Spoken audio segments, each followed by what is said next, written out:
Hello, BookTube. I've got a fun tag for you to say on Tag Tuesday. This is the Sound of May tag. This was created by Caden Conley for his new reading event, The Sound in May, which is dedicated to books about music, and he created this fun tag along with this event. So here I'm doing this tag. So let's start. Number one, what are your earliest memories of music in your life? Did you have any favorite songs or musicians as a child? Is there one musical memory from your childhood or adolescence that sticks out in your mind?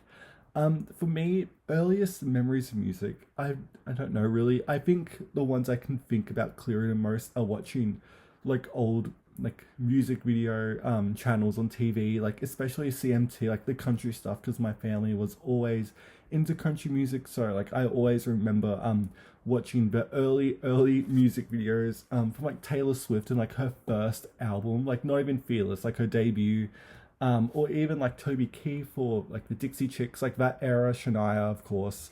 But yeah, that's probably just watching old country music videos, really. Favorite songs and musicians as a child. I loved Casey Chambers. She's an incredible musician, singer in Australia. She does country music. Just incredible. Check out her debut album, The Captain, and her duet album she done with her ex-husband Shane Nicholas. Oh my god, you'll thank me later. But yeah, so Prevail was some of my favorites growing up, and like Casey Musgraves too. She just put out a new album, but I was 10 years old when her debut, same trailer, different park, was released, and I remember hearing the debut single, "Merry Go Round" and "Follow Your Arrow," and I was like, "Oh my god!" Little did I know that. I don't want to know how old that is now, but well over 10 years later, I'd still be listening to her, and she's still making music. So those are some of the early ones, really. Number two, were you ever or are you currently any music program? Do you play any instruments or sing recreationally? I currently do take music lessons. I play guitar, bass guitar, and drums occasionally, but I also teach music too. I've done it since I was a teen, really. I teach those three instruments and really fun. And yeah, that's it, really it. And I do sing recreationally because sometimes I'll just sing the Carter family songs because I love the Carter family so much. Three, is there any album that you consider musically perfect or near perfect? Um, I have a lot of albums here, so we're gonna go through it. Really. Instantly Lorraine by Laurie McKenna, one of the great singer-songwriter albums, like literally ever. It's perfect. No notes, go listen to it and you'll be crushed by it. It's just so beautiful. And very lived in too, and I love that. My favorite rock album, this is so lame, but Bad Outta Hell by Meatloaf. Genuinely, I think one of the most perfect albums ever made. There is not a single note wasted on that album. I love Meat's voice. It's a shame that he lost it the way he did, but on that first album, oh my god, he sounds incredible. Machine Head by Deep Purple. I could have thrown in the second Mark's run of albums in the early 70s, but Machine Head, like, what do you want me to say? It's Machine Head, like, literally. Killer by Alice Cooper. Again, I like that one. Stardust by Willie Nelson. Oh, that's honestly, that's got my favorite versions of those like jazz standards, like his version of Blue Skies or Stardust or any song, Moonlight in Vermont. Like I just love his versions so much. Nightfall by Little Big Town. Except Wine. Oh my god, what's the song? The Wine, Beer, Whiskey. I don't like that song, but skip that song. And the rest of the album's incredible. I love River of Stars. Again, same trailer, different park by Casey Musgraves. Love that album. I've been listening to it a lot since her last album dropped, but her second album, Pageant Material, is just as great. And I kind of fall off after that, to be honest. I never liked Golden Hour. The Weight of His Wings by Miranda Lambert. Now, this is a near perfect album for me. It is a double album. If you cut 30 songs down to like 12, you have one of the most heartbreakingly emotional albums about divorce, and the fallout of that. It's, I don't know what to say. The atmosphere and the music is incredible. It's very indie country, very smoky. It's very 2010s, but cut it down. get rid of the covers and all that, and it's just one of the most intense albums I've ever heard in my life. Joni Mitchell's run in the 60s and 70s, from her debut all the way. Take everything, listen to all of it until Wild Things Run Fast in 1980.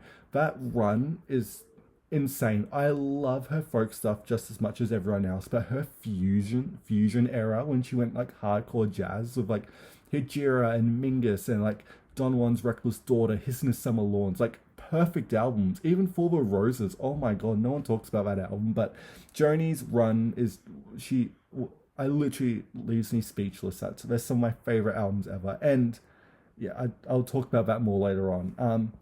Janis Joplin, probably my favorite singer like ever. I love how raspy her voice is and husky. Everyone talks about Pearl or Cheap Thrills with Big Brother, but I love her first solo album. I've got them Cosmic Old Blues again, mama. Very dated, but it's Janis doing soul music, because she was always pigeonholed as like a rock artist, but she was a blues singer, like literally, like and it's the one album where you really get to see that. There's barely any guitar on it, like outside of solos. It's all horns, and her voice just suits it so much more than I think rock personally. But her version of Little Girl Blue is just devastating, and it's just an incredible album. But anything Janis done was great. Then in terms of we're getting a bit more modern, I love Kesha. Gag Order is one of the most intense albums I've ever heard in my life. I can't tell you how many. It's like a religion for me. I love that album. And her album Warrior, one of my favorite pop albums ever. I could also chuck in Blurry Face by 21 Pilots too, or Speak for Yourself, of course, by Imogen Heap. Everyone loves that one. Cannibal by Kesha. The EP could have also been tacked onto Exile on Guyville by Liz Phair. Like, what do you mean to say? It's incredible. Coven's debut, Witchcraft Destroys Minds and Reaps Souls. Iconic. Paved the way for so much. Holes Live Through This. I hate Nirvana with a passion, but I randomly like that one whole album. Roses in the Snow by Emily Lou Harris. I love Emily Lou's, not Emily. Emily Lou's Harris's run from the 70s with her debut all the way into the early 80s. I think she really lasted a long time in terms of a streak. But Roses in the Snow is her bluegrass album. She does a Carter Family song. She does The Boxer by Paul Simon, and it's beautiful. Guest features everywhere. Like, she pulled out the big guns for this album. There's Albert Lee plays on this, of course. There's also oh my god, he's leaving my Ricky Skaggs is here randomly. Linda Ronstadt is here. Johnny Cash randomly rocks up too. Just feature after feature, and it kind of gets it's overwhelming. Like, calm down, Emily, but I love that album so much. And then the last one I'm going to put here is Caligula by Lingua Ignota. Again, I love it. I could also put Preacher's Daughter by Ethel Cain, and also Inbred as well. Those two albums I just absolutely love so much. And so those are just some of my favorite albums ever. Bit of a theme there, but number 4. Who are some musicians you wish people knew more about? I picked one. I picked Laurie McKenna. Go check out Lorraine, The Bird and the Rifle, The Tree, even Unglamorous. Just go check out her songs. Very lived-in singer-songwriter. You will absolutely fall in love with her. Even 1988, her last album. But check out the Holy Trinity of Lorraine, The Bird and the Rifle, and The Tree. You'll thank me later. Number 5. Is there a novel/poem you have read that you believe captures the beauty and transformative power of music? What about nonfiction? No, I don't think I've any read musician. I haven't like merged music and reading together. I don't know why actually, but no, I don't have any for that that question. Number 6. Who is a musician that everyone seems to love but you can't stand or understand the appeal of? You are limited to 3. The more hateful, the better. And I have a great list here. We're going to start off with Eric Clapton. No one likes Eric Clapton. He sucks as a guitar player too. I think he's so lame. Like, even when you compare him to a lot of the... Like, why would you pick Clapton over Hendrix, or even Jimmy Page was more creative than Clapton, but I've never liked Clapton. But the biggest artist I absolutely hate with a passion is Bob Dylan. I kind of went through a Dylan phase as a teen, like, but then I discovered Joni Mitchell and like Paul Simon, and even like Leonard Cohen is better than Dylan, but I don't like Cohen as much. But it's kind of embarrassing how, like, when you sit down with his lyrics, Dylan's lyrics, and you read them, they're just so not good. Like, they're so over wordy.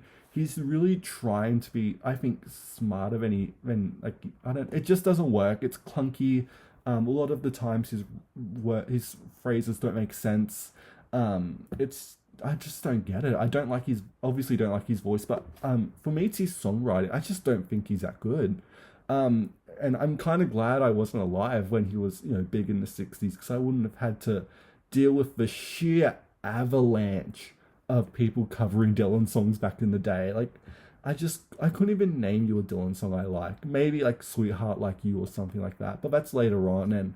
But even I just don't like him. Like, why would I listen to Dylan when I have Joni Mitchell right there? Dylan couldn't write a song as beautiful and as poetic as Amelia, like, straight up. Or Both Sides Now. Oh, that's, and like, even later on when Dylan became more of a legacy artist, and you see him hanging out with like all the big stars and other musicians, and whether it's like charity stuff and all that, and I think he's just embarrassing to be there, because I'm like, he's just not as good as everyone else who's like, putting him next to Stevie Wonder or someone like that. I'm like, Dylan does not deserve to be there, for my opinion. I just don't get Dylan. I don't like his lyrics. But he's the main one. I just think he's a bit of a rubbish writer, personally. Like, listen to Paul Simon instead. We'll move on from that controversial one. Number 7. Which is more important to the song, the music, melody, or the lyrics? Music and melody, because that, I don't know. I'm just saying that because you can push through cringy lyrics, to be honest. You can push through that, but if the musics and melodies are like bad, it kind of just stands out in the way, and I feel like your ear takes them more than the actual lyrics. I think the lyrics come later or whatever, but music and melody first, please. And I would assume that includes like production as well. Number 8. What constitutes music versus noise? Where do you draw the line? Must music always have melody, or can it take on other forms? I That's a good question, actually, because I like a bit of like noise in my music. Like, again, I love Caligula, which is mostly just noise. I feel like it depends on the context of the noise, though, because if it's meant to, because I think of on Caligula, like Days of Tears of Mourning, which I can't even make out what she says on that, but it's the intensity of the noise which contributes to like the overall theme and just sonic sound of the album that I think really works. But I get how it can be just having loud noises or ambient drones or something like that in music isn't appealing. But I feel like if it matches the themes and overall sound of the album, I think it's fine, really. I kind of like that. Number 9. If you were to introduce yourself to someone through sharing a playlist with them, what songs would be on that playlist? It would pretty much just be Carter Family songs, to be honest. Maybe Connie Smith. I love Connie Smith, or I don't really know, to be honest. Probably just Carter Family songs at this point. Maybe the Andrews Sisters. I love the Andrews Sisters so much. Or the, oh my god, McGuire Sisters too. They're so fun. But it would just be country music, like Willie Nelson. That's really it. Number 10. Music itself has no practical purpose. It does not cure diseases, feed, clothe you, or protect you from being attacked. So what is the purpose of music for humans? Why do you listen to music? I haven't thought about that. This is so deep. The purpose of music for humans. I think it's entertainment, really.